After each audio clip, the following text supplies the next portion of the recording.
എല്ലാവർക്കും എൻ്റെ പുതിയ വീഡിയോയിലേക്ക് സ്വാഗതം.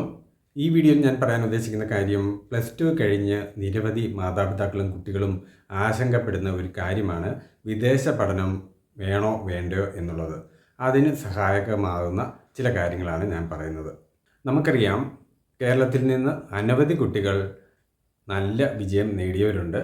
അവർ പഠനത്തിനും മാത്രമല്ല ജോലിക്കും ഒക്കെ അവിടെ പോയി വളരെ നേട്ടങ്ങൾ സാമ്പത്തികമായിട്ടും അതുപോലെ സ്വന്തം വീടിൻ്റെയും നാടിൻ്റെയും എല്ലാ അഭിമാനവും ഉയർത്തുകയും അന്തസ്സ് ഉയർത്തുകയും ഒക്കെ ചെയ്ത വളരെയധികം മിടുക്കരായിട്ടുള്ള കുട്ടികൾ നമുക്കുണ്ട്.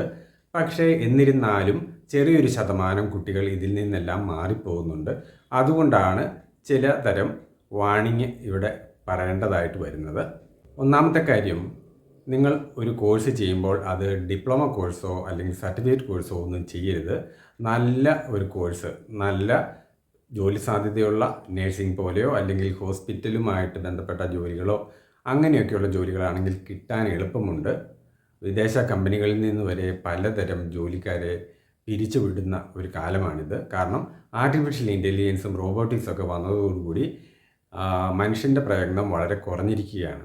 അപ്പോൾ നമുക്ക് ഏറ്റവും സാധ്യതയേറിയ നേഴ്സിംഗ് പോലെയുള്ള അല്ലെങ്കിൽ ഹോസ്പിറ്റലുമായിട്ട് ബന്ധപ്പെട്ട ജോലികൾ കിട്ടുന്ന തരത്തിൽ കോഴ്സ് തിരഞ്ഞെടുക്കാനായിട്ട് പ്രത്യേകം ശ്രദ്ധിക്കണം.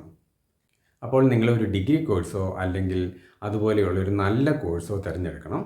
നിങ്ങൾ ഉപരിപഠനത്തിനായിട്ട് പോകുമ്പോൾ തിരഞ്ഞെടുക്കേണ്ടത് അതിനെ സപ്പോർട്ട് ചെയ്യുന്ന നല്ല ട്രസ്റ്റഡ് ആയിട്ടുള്ള മുൻനിരയിൽ നിൽക്കുന്ന ഏജൻസി ആയിരിക്കണം. അതിന് ഇടനിലക്കാരൊന്നും വേണ്ട. നിങ്ങൾ നേരിട്ട് പോയി ഏജൻസിയായിട്ട് കോൺടാക്റ്റ് ചെയ്തിട്ട് വേണ്ടുന്ന കാര്യങ്ങൾ ചെയ്യുക. അല്ലാതെ അതിനിടയ്ക്ക് കൺസൾട്ടൻറ്റ്, ഏജൻറ്റ്, അഡ്വൈസർ, കൗൺസിലർ ഇങ്ങനെയൊക്കെയുള്ള ഇടയ്ക്ക് പല കാറ്റഗറീസും ആൾക്കാർ വരും. അതെല്ലാം നിങ്ങൾ ഒഴിവാക്കണം. നേരിട്ട് സ്ഥാപനങ്ങളുമായിട്ട് ഈ കാര്യങ്ങളൊക്കെ ഡീൽ ചെയ്യുക. മികച്ച രാജ്യങ്ങളെല്ലാം തന്നെ കാലാവസ്ഥയിൽ തണുപ്പ് കൂടുതലുള്ള രാജ്യങ്ങളാണ്. അതിശൈത്യമുള്ള രാജ്യങ്ങളുമുണ്ട്. അങ്ങനെ വരുമ്പോൾ തൊണ്ടയ്ക്ക് അസുഖം അല്ലെങ്കിൽ തണുപ്പടിച്ചാൽ അലർജി, അതുപോലെ ഈസ്നോഫീലിയ, അതുപോലെ ചുമ, ശ്വാസം മുട്ടൽ, ആസ്മ, അതുപോലെ തൈറോയ്ഡ് രോഗങ്ങൾ ഇങ്ങനെയൊക്കെയുള്ളവർ കഴിവതും പോകാതിരിക്കുകയാണ് നല്ലത്. കാരണം രോഗങ്ങൾ അവിടെ ചെന്നാൽ മൂർച്ഛിക്കും. മാത്രമല്ല, ഇവിടുത്തെ പോലെ മരുന്നുകൾ യഥേഷ്ടം മേടിച്ച് കഴിക്കാനോ നമുക്ക് സ്വയം ചികിത്സിക്കാനോ അങ്ങനെയുള്ള കാര്യങ്ങളൊന്നും നടക്കത്തില്ല. അതുപോലെ പൊതുവെ കാണുന്ന ഒരു പ്രവണതയാണ്, അപ്പുറത്തെ വീട്ടിലെ ചെല്ലപ്പൻ്റെ മകൻ പോയി, അതുപോലെ ലീലാമ്മയുടെ മകൾ പോയി, അങ്ങനെയൊക്കെ ഉള്ള കാര്യങ്ങൾ വെച്ചുകൊണ്ട് നിങ്ങളും നിങ്ങളുടെ മക്കളെ വിടണം എന്ന് യാതൊരു നിർബന്ധവുമില്ല. യാതൊരുവിധ പൊങ്ങച്ചവും ഇതിൽ നിങ്ങൾ അപ്ലൈ ചെയ്യാൻ നോക്കരുത്. വിദേശ പഠനം എന്ന് പറയുന്നത് വളരെ ചിലവേറിയ ഒരു കാര്യമാണ്. പലയിടത്തിൽ നിന്നും കടം വാങ്ങണം, അതുപോലെ ബാങ്കിൽ നിന്നും ഒക്കെ ഉണ്ട്. അപ്പോൾ നിങ്ങൾക്ക് സ്റ്റേ ബാക്ക് കിട്ടുന്ന തരത്തിലുള്ള ഒരു കോഴ്സും അതുപോലെ നിങ്ങളുടെ പഠനത്തിലുള്ള ശ്രദ്ധയും എല്ലാം വളരെ ശ്രദ്ധ വേണം. അല്ലെങ്കിൽ പല ഇടങ്ങളിൽ സംഭവിക്കുന്ന പോലെ തിരിച്ചു പോരേണ്ട വരുന്ന കാര്യങ്ങളുണ്ട്. അല്ലെങ്കിൽ ജപ്തിയാകുന്ന കേസ്, അല്ലെങ്കിൽ കടങ്ങൾ പെരുകുന്ന അവസ്ഥ, അതുപോലെ ആത്മഹത്യകൾ, ഇങ്ങനെയുള്ള പലതരം ദുരിതങ്ങളെ ചിലപ്പോൾ അഭിമുഖീകരിക്കേണ്ടതായിട്ട് വരും. പിന്നെ നിങ്ങൾ മാതാപിതാക്കൾക്ക് നിങ്ങളുടെ കുട്ടികളെ ശരിക്കും അറിയാമല്ലോ. അപ്പോൾ ഏതെങ്കിലും ദുശീലങ്ങളോ ദുർനടപ്പുകളോ ഒക്കെ ഉള്ളവരാണെങ്കിൽ അങ്ങോട്ട് വിട്ടിട്ട് യാതൊരു കാര്യവുമില്ല. കാരണം അവിടെ എല്ലാത്തിനും വളരെ ചിലവേറിയതാണ്. അതായത് ഏതെങ്കിലും ദുശീലമുണ്ടെങ്കിൽ അത് മതി യാതൊരുവിധ സമ്പാദ്യവുമില്ലാതെ നിങ്ങൾ കടക്കണിയിലാകാൻ.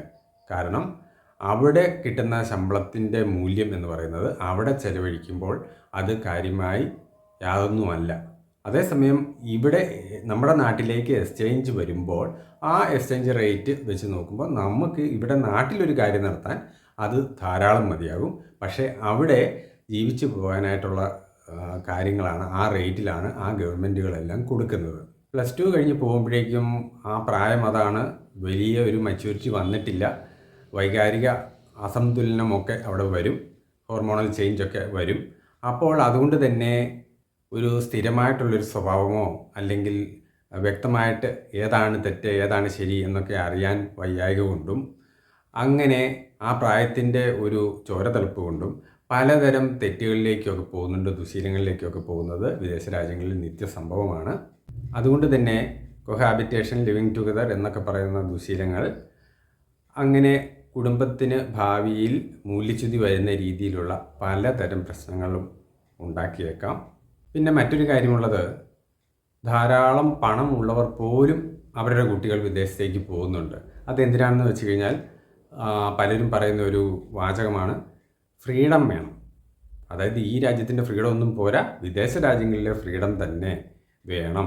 അത് അരാജകത്വമാകുന്ന ഫ്രീഡമാണ്, പേടിപ്പിക്കുന്ന ഫ്രീഡമാണ്. അതായത് ചൂതാട്ടം, ഡാൻസ് ബാറിൽ പോവുക, കൊഹാബിറ്റേഷൻ. അങ്ങനെ മാതാപിതാക്കൾ ഈ കുട്ടികളെ ആ രീതിയിൽ വിടാതിരിക്കാൻ ശ്രമിക്കണം. നമ്മുടെ മാതൃരാജ്യം എന്ന് പറയുന്നത് ഒരു വിലപ്പെട്ട കാര്യം തന്നെയാണ്. നമ്മുടെ മണ്ണ്, നാം പിറന്ന മണ്ണ്, അതാണ് ദൈവഹിതം. ദൈവം നമ്മളെ ഇവിടെ സൃഷ്ടിച്ചതിൻ്റെ പിന്നിൽ വളരെയധികം ഒരു ഉത്തരവാദിത്വവും നമുക്ക് ആ സൃഷ്ടികർമ്മത്തോട് നാം പുലർത്തേണ്ട ചില ധാർമ്മിക കാര്യങ്ങളുമുണ്ട്.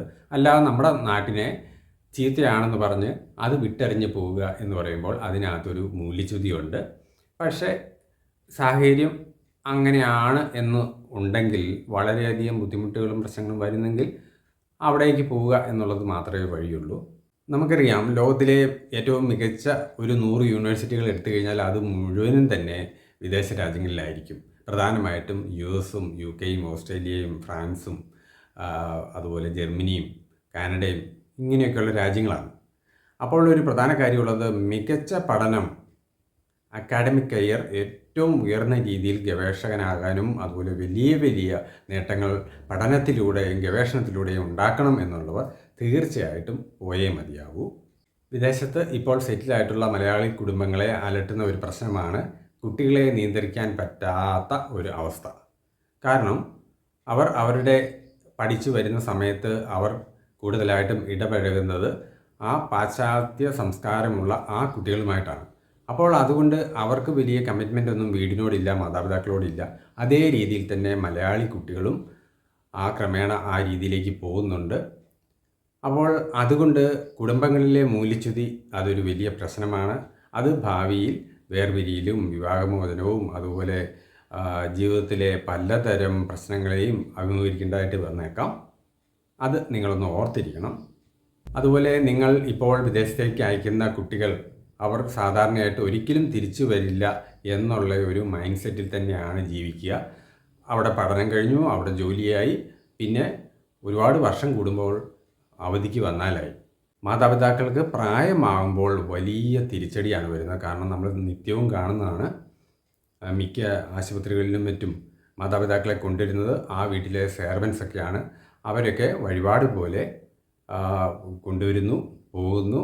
യാതൊരുവിധ പരിഗണനയും സ്നേഹവും ഒന്നും കിട്ടാതെയാണ് പല മാതാപിതാക്കളും, എല്ലാവരും അല്ല, പക്ഷെ പല മാതാപിതാക്കളും ഇവിടെ കഴിയുന്നത്. വളരെ നേറിയാണ് കഴിയുന്നത്. അത് ഈ വേദനകളൊന്നും നല്ല ജീവിത സാഹചര്യത്തിൽ വിദേശ രാജ്യത്തിൽ നല്ലപോലെ സുഖത്തിൽ ജീവിക്കുന്നവർക്ക് അതൊന്നും ഒരിക്കലും മനസ്സിലാകാൻ പോകുന്നില്ല. അതൊരു വലിയ പ്രശ്നമാണ്. അതുകൊണ്ട് തന്നെ മധ്യ തിരുവിതാംകൂറിലൊക്കെ പല വീടുകളിലും ആൾതാമസമില്ല. വലിയ വീടുകളിൽ താമസിക്കാൻ ബുദ്ധിമുട്ടായതുകൊണ്ട് തന്നെ അവരെ തന്നെ സീനിയർ കെയർ ഹോമിലും ഓൾഡ് ഏജ് ഹോമിലും ഒക്കെ മാറ്റുന്നുണ്ട്. അപ്പോൾ മാറുന്ന ഒരു രീതിയിലേക്കാണ് കാര്യങ്ങൾ. അതുകൊണ്ട് തന്നെ കേരളത്തിലെ യൂണിവേഴ്സിറ്റികളിൽ പകുതി ശതമാനം സീറ്റുകളിലും ഒഴിവാണ്. സാധാരണ കോഴ്സുകളൊന്നും ചേരാൻ ആളില്ല. അപ്പോൾ വരുന്ന എന്താണെന്ന് വെച്ചാൽ, നമ്മുടെ നാടിൻ്റെ തനിമ മാറുകയാണ്. എവിടെ നോക്കിയാലും അന്യസംസ്ഥാന ജോലിക്കാരും, അതിൻ്റെ തിരിച്ചടി പല രീതിയിലായിരിക്കും. കോവിഡ് കാലത്തിന് ശേഷം കുട്ടികൾ വളരെയധികം വിദേശത്തേക്ക് പോകുന്നത് കൊണ്ട് ആ വിദേശ രാജ്യങ്ങളിൽ ക്രമാതീതമായിട്ടുള്ള വിദ്യാർത്ഥികളുടെ പെരുപ്പമായി. അതുകൊണ്ട് തന്നെ ആഴ്ചയിൽ ജോലി ചെയ്യേണ്ട, അതായത് ട്യൂഷൻ ഫീസും മറ്റും കണ്ടെത്തേണ്ട, ജീവിത ചെലവ് കണ്ടെത്തേണ്ട ആ പാർട്ട് ടൈം ജോബ് കിട്ടുന്നത് വളരെ കുറഞ്ഞിരിക്കുകയാണ്. അതിൻ്റെ മണിക്കൂറുകൾ വളരെ കുറഞ്ഞിരിക്കുന്നു. അതുകൊണ്ട് തന്നെ പല കുട്ടികളും അങ്കലാപ്പിലാണ്. ഈ വീഡിയോയിലെ കാര്യങ്ങൾ മനസ്സിലാക്കി ഉചിതമായിട്ടുള്ള തീരുമാനങ്ങൾ മാതാപിതാക്കളും കുട്ടികളും എടുക്കുമെന്ന് വിശ്വസിക്കുന്നു. ഈ വീഡിയോ ഇഷ്ടമായാൽ മറ്റുള്ളവർക്ക് പ്രയോജനം കിട്ടാൻ വേണ്ടി ഷെയർ ചെയ്യാൻ മറക്കരുത്. എല്ലാവരെയും ദൈവം അനുഗ്രഹിക്കട്ടെ.